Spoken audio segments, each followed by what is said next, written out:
Tapos yun na po bang basahin ng contract, ma'am? Tanong ng sekretary ni Leonardo kay Sandra pagkalipas ng halos 30 minuto na binigay nito sa kanya para basahin at intindihin daw ang nilalaman ng contract bago niya pirmahan. Tinatamad na binalik lang yun ni Sandra sa babae. Bakit naman niya babasahin at iintindihin ang ganun kahabang dokumento? Kaya nga mabababa ang mga grades niya noon sa college dahil sa tamad niya magbasa ng libro eh.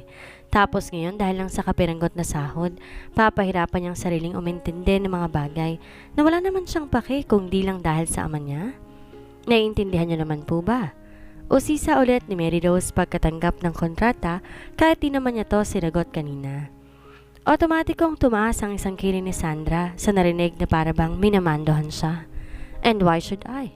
It's your job to explain it to me, di ba? Agad din tong pinamulahan ng mukha na parang napahiya. Papaliwanag ko na rin naman ho talaga sa inyo ang nilalaman ng kontrata ninyo, ma'am. Pero mas okay kung kayo rin inabasa at naintindihan ninyo mismo. Gawin mo na at gusto ko nang umuwi. Pagtataray niya. Parang natatarantang binuklat ni Mary Rose ang mga papel. Samantalang tinignan lang niya tong nakatas ang isang kilay pero walang balak makinig sa anumang sasabihin nito. Habang nakatingin dito, napansin ni Sandra may itsura palang babae. Bukod sa maputi rin to at sexy, nasa uso din kung mag-ayos. Di niya tuloy mapigilang isipin kung nagkakagusto rin ba to sa boss na nasa loob at kung type din ba to ni Leonardo. Lalo pat palaging solo ang dalawa sa opisinang yon. Paki mo ba kung may milagro mang ginagawa ang dalawang to? Kapag Juan sumagi sa isip ng dalaga ang kapirasong bagay na nakasuksok ngayon sa loob ng shorts niya. Di man niya lantarang sinabi kay Leonardo kanina dahil kahit papaano ayaw niya tong mapahiya pero alam niya ginamit ito yon. Dahil naamoy niya yon kanina ng singhotin niya at saka naalala niya ang parang malagkit na bagay na nakita niya sa ulo nito kanina na magkaharap sila at di siya tanga para di malaman kung ano yon. Kaya siguro bigla tong tumalikod. Ngayon lang din napagtanto ni Sandra kung ba't ayaw nitong makipag-shake hand sa kanya kanina. Lihim na napahagikik ang dalaga nang maalala ang itsura ni Leonardo kanina para lang itago sa kanya ang bagay na yon.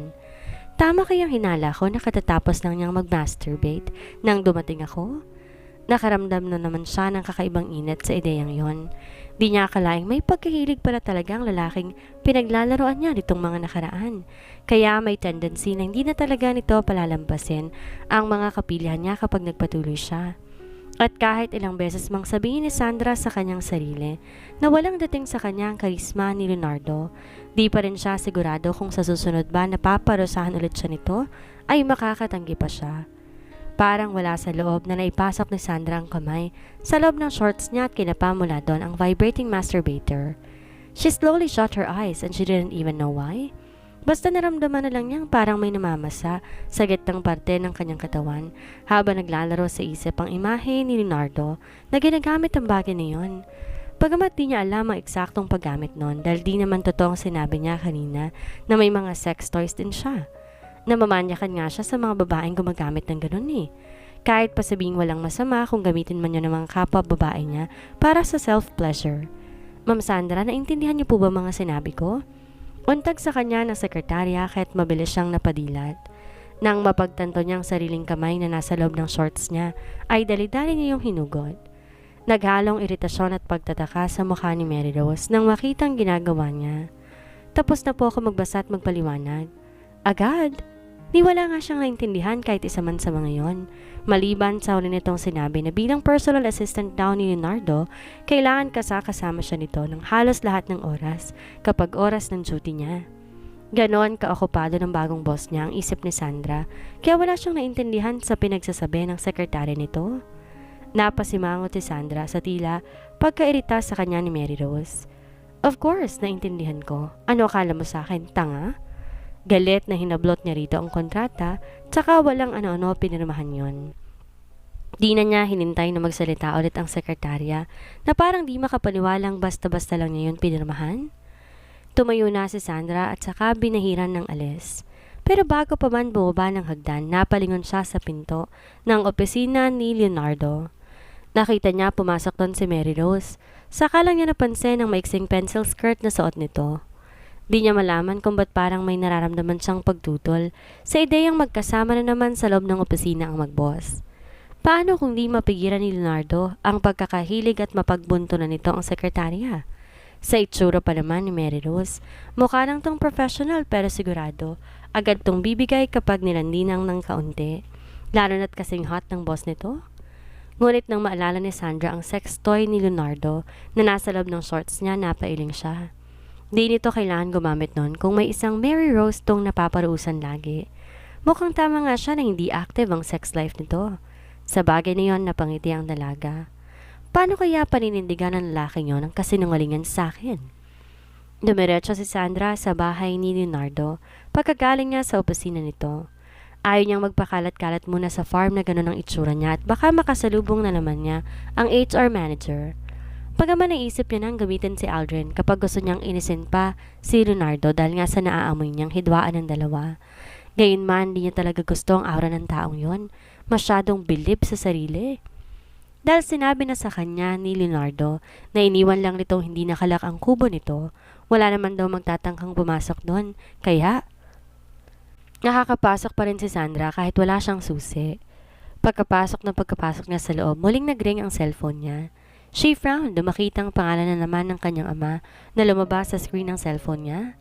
Ang totoo niyan, magkausap silang dalawa kanina. Tinatanong kung natanggap na raw ba siya sa farm at dahil ayaw niyang mapahiya kay Don Matias, baka maisipan itong gamitin ng koneksyon at masagi na naman ang pride niya, nagsinungaling na lang si Sandra. Sinabi niyang siya na ngayon ang bagong personal assistant ng general manager ng bukid ni Luis at kinatuwayan ng kanyang ama. Nag-congratulate nga agad ito, kaya't yun ang dahilan kung ba't bigla siyang napasugod pabalik sa opisina ni Leonardo at napilitang tanggapin ang pagiging yaya nito kahit sobrang labag yon sa kalooban niya. "Why did you call again, Dad?" May bahid ng iritasyon na bungad ni Sandra sa ama pagkalipas sa ilang segundong pag-iisip kung sasagutin ba ang tawag nito o hindi. "I'm working," pagsasinungaling pa niya. Dahil ang totoo, naglalakad siya pabasok sa kwarto ni Leonardo at dahan-dahang humiga sa kama nito para di marinig ni Don Matias ang paglangit-ngit ng higaan. "I'm sorry to disturb you, Iha, but I just want to congratulate you again. Gusto ko lang malaman mong proud na proud sa'yo si Daddy. I know kakayanin mong manatili dyan sa loob ng 1 taon without my help." Napuno ng sarkasmo ang mukha ng dalaga nang umikot ang mga mata niya. Gusto niyang matawa sa tinura nito. Di niya alam kung talaga bang may pakito sa kanya o iniinsulto lang siya. "Of course, Dad, I will," matabang na sagot ni Sandra. Tumagilid siya na higa patalikod sa pinto ng silid habang nakatiimbagang. Narinig niyang parang may pumasok pero hindi na siya nag-abala pang lumingon. Sigurado naman na si Leonardo lang yon. Baka sinusundo siya para makapagsimula na ng trabaho dito. Sa halip, nagpatuloy lang ang dalaga sa malamig na pakikipag-usap kay Don Matias. "Patutunayan ko sa inyo na kaya kong mabuhay nang walang tulong mula sa iyo, Dad. At kapag nagawa ko yun, babalik na lang ako ng Italy. Babalikan ko na si Lola." Pumiyok ang boses ni Sandra ng malalang abuela na alam niyang may sakit pero mag-isa lang namumuhay sa bansang yon. She really missed her. Binilin pa naman sa kanya ng mommy niya nung bago to namatay na wag daw niyang pababayaan ang kanyang lola, na alagaan at mahalin daw niya ito. Kaya nga lalong sumisindi ang galit niya kay Don Matias dahil nalayo siya nito at di pa pinapayagang bisitahin ng lola niya. Bago pa man mahalata ng daddy niya ang pagkabasag ng kanyang boses, pinatay na ni Sandra ang tawag nito. Naratili siyang nakatalikod dahil naramdaman niya di na siya nag-iisa sa silid na yon. Narinig niyang bumukas ang cabinet at sigurado siya ni Leonardo iyon dahil langhap na langhap niyang masarap sa ilong na pabango nito at saka ramdam din niya ang pagtitig nito sa kabuuan niya. Gusto sana niyang humarap at sitahin to dahil baka pinagnanasahan na naman siya nito. Ngunit kung ayaw niyang malaman ni Don Matias ang pag-iyak niya, mas lalong hindi niya inipapakita kay Leonardo at makaisip pa to ng igaganti ng pang-aasar sa kanya. Balak pa naman niyang painitin na naman ang ulo nito. Ewan, basta't nag-e-enjoy siyang makita na gumagalaw ang mga panga nito dahil sa pagtitimpi nito sa kanya. Lalo na kapag nagkakasalubong ang mga kilin nito. Sandaling napahinto sa pagpasok sa kanyang silid si Leonardo. Nang mula sa bahagyang nakabukas na pinto, nakita niya si Sandra na nakahiga sa kama niya. Tamang ang hinala niya na sa bahay niya to dumiretso pagkagaling ng kanyang opisina. Nagsumbong kasi sa kanya si Mary Rose na di raw binasa at inintindi ni Sandra ang kontrata na ginawa niya at basta lang pinirmahan. Dahil kung binasa lang nito yung mabuti, baka bigla na lang itong umatras at nakipag-argumento na naman sa kanya. Papasok na sana sa loob si Leonardo para kausapin ang dalaga nang marinig niya itong may kausap sa cellphone at mukhang ang ama nito yon. Dahil di naman niya ugaling makinig sa usapan ng iba, kaya tahimik na umalis sa bungad ng pinto ang binata at sa halip tumungo sa kusina. Sinilip niya ang pagkain niluto niya kaninang umaga at tinakpan sa mesa nang layasan siya ni Sandra kanina. Alam niya kasi na kukulangin ang pera nito kapag kumain to sa restaurant. Nagbaka sakali siya na babalik to at makikikain kahit alam naman niyang imposible yon dahil sa pride nito. Napabuntong hininga ang binata na makita niyang walang bawas kahit kaunti ang fried rice, sunny side up egg at longganisa. Di na rin kasi siya nakakain kanina.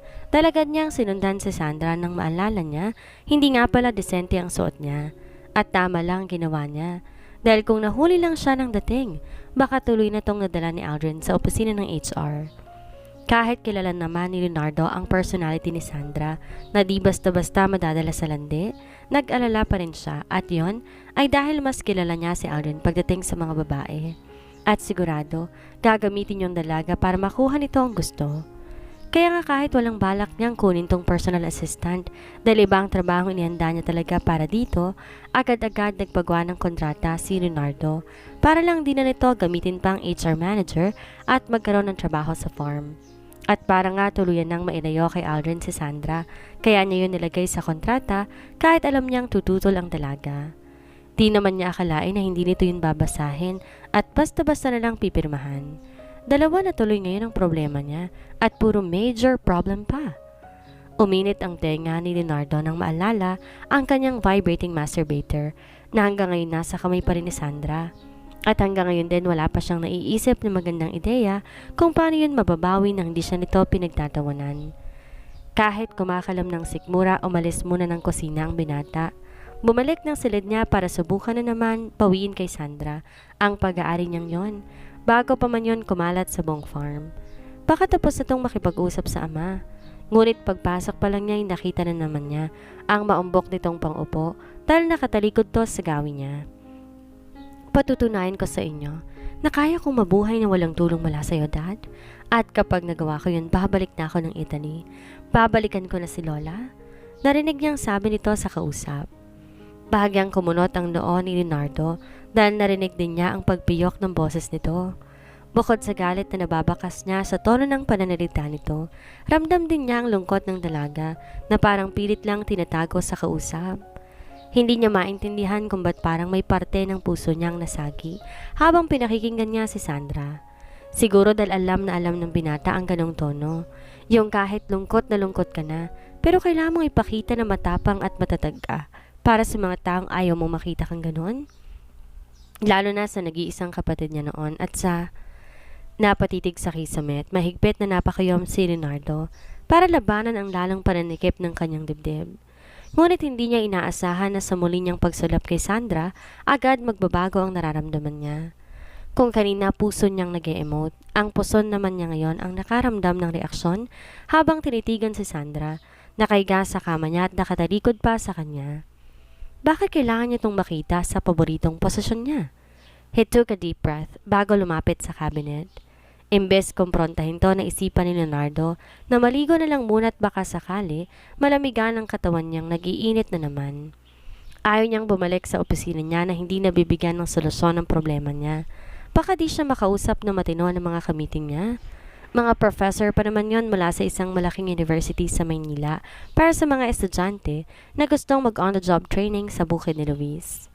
Ayaw niyang ipaalam kay Sandra ang presensya dahil baka asarin na naman siya nito, kaya't maingat lang ang mga galaw ni Leonardo habang kumukuha siya ng damit sa cabinet. Tahimik din sana siyang lalabas para pumunta sa banyo nang maalala niyang di pa pala to nakakakain ng almusal. Malapit na mag-lunchtime. Kung siya nga na nakapagkape pa, kumakalamang sikmura, ito pa kaya na walang kalaman-laman ng sikmura dahil sa natapon na kape? Bitbit ng mga damit, pumihit pabalik si Leonardo, tsaka tumikim ng malakas para kunin ang tensyon ni Sandra. Kung nagugutom ka, may pagkain sa kusina, pero hindi ito sumagot, ni hindi nga gumalaw man lang para lingunin siya. Umiiyak kaya siya o nakatulog na? Sandaling naglaban ang loob ng binata kung tatakbo na ba papunta sa banyo at sosolusyonan ang sumasakit niyang puson o lalapitan ng dalaga para gisingin. He is worried na baka gutom na to. Bandang huli na naig pa rin ang pag-aalala ni Leonardo kahit sagad to kung painitin ang ulo niya. Hindi mo ba ako narinig? Ang sabi ko kung gusto mong ang akala mo sa akin, bingi? Singhal nito sa kanya nang bigla na lang bumaling sa kanya. As if naman hindi ko alam na gusto mo lang akong lasunin kaya inaalok mo ako ng pagkain. At saka to tumawa na puno ng pang-auyam. Huwag kang excited na burayin ako sa landas mo. Masaya pa akong nabubisit ka and besides, di pa nga tayo tapos sa deal natin, hindi ba? Di makapaniwalang napatitig siya sa dalaga. Na pagkatapos niyang mag-alala rito ay pag-iisipan pa siya ng masama? You mean, ang bagong trabaho mo sa akin? Umiling ito. Yung patutunayan mo sa akin, hindi mo kailangan ng ganito para sa mayang sex life mo. Pagkasabi nun, saka nito dinukot sa loob ng shorts ang vibrating masturbator niya na hanggang ngayon nakasuksok pa rin pala doon, saka pinakita sa kanya. Napikon si Leonardo nang tumawa ng malakas si Sandra. Ito na yata ang pinakamaganda at pinakasexing demonyita na nakita niya. Dahil sa malutong na tawa nito na bumalot sa buong silid kaya dali-daling lumabas ng silid ang binata dahil sa pagkapikon na naman at hindi na siya sa banyo pumunta kundi sa opisina niya. Paano pa siya makakaligo at mabibigyan ng solusyon ng problema niya kung ang kaisa-isang babaeng makakatulong ngayon sa imahe na siya niya'y nauna nang pinakulo ang dugo niya? Shit, that woman. Para akong kumuha ng batong ipupukpok sa ulo ko. Tumigil lang sa malulutong niyang tawa si Sandra nang maramdaman niya na lumabas na ng bahay si Leonardo at naiwan ulit siyang mag-isa. Wala naman talaga siyang balak na bulihin to eh. In fact, natouch pa nga siya dahil sa pagyaya nito sa kanya na kumain at ramdam niya ang sincerity sa boses nito kanina. Pero naunahan na naman siya ng pride niya. Idagdag pa na di mawala sa isip niya kung paano to nataranta kanina nang maabutan niya sa loob ng opisina na may kakaibang shampoo sa ulo. Puli ka talaga kahit kailan, Sandra. Iiling-iling na saway niya sa sarili habang palabas ng silid. Ang totoo niyan, kanina pa kumakalamang sikmura niya dahil di siya nakainom ng kape at nakakain ng brownies. At lalo siya nakaramdam ng gutom sa pagyaya sa kanya ni Leonardo kanina.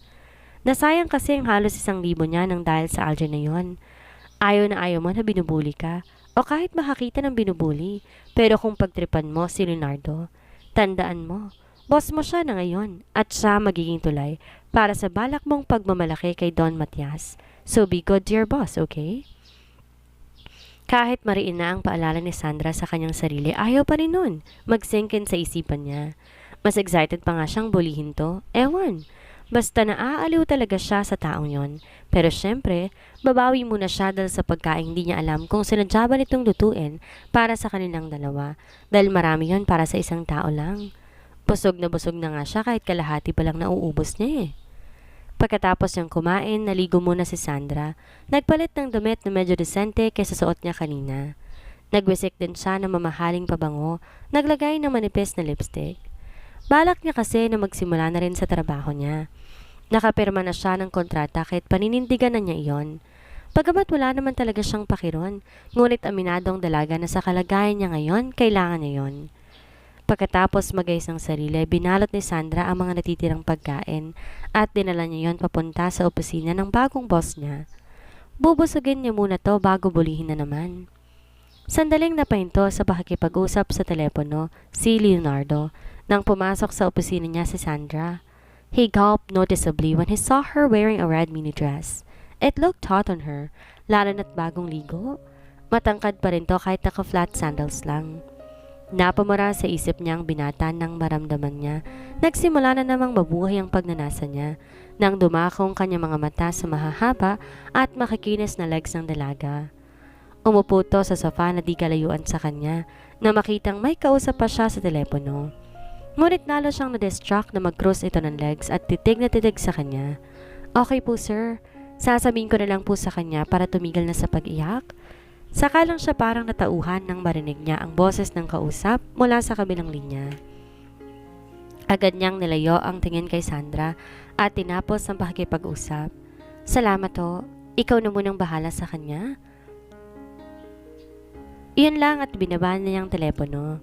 Di niya pinansin ang dalaga at binalik ang atensyon sa harap ng computer.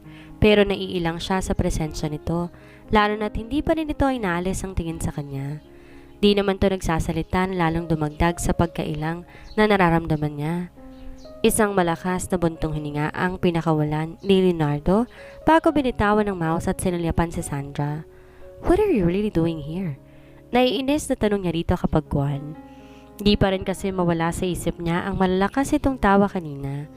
Hindi to sumagot, sa halip. Tumayuto at paseksing naglakad papalapit sa kanya habang may sinusupil ng ngiti sa mga labi. Ngayon na ako magsisimula sa trabaho ko, hindi ba? At sino nagsabi sa'yo na dito ka magtatrabaho sa office ko? Dinaan niya sa paggalit na boses ang pagkailang, lalo't nalanghap niya ang mamahaling pabango nito na nanoot sa kanyang ilong. Yaya ang trabaho mo sa akin, kaya sa bahay ka lang. Ayon sa nakasad sa kontrata ko, kailangan daw kasama mo ko sa halos lahat ng oras kapag oras ang duty ko. Am I right? She answered, still suppressing a smile. So meaning kung nasan ka, dapat nandun din ako. Uminit ang tenga ni Leonardo nang maalala ang kanyang vibrating masturbator na hanggang ngayon ay nasa kamay pa rin ni Sandra at hanggang ngayon hindi siya makaisip ng magandang ideya kung paano yun mababawi dito nang hindi siya nito pinagtatawanan. Kahit kumakalamang sikmura, umalis muna ng kusina ang binata at bumalik sa silid niya para subukan na namang bawiin kay Sandra ang pag-aari niyang yon bago pa man yon kumalat sa buong farm.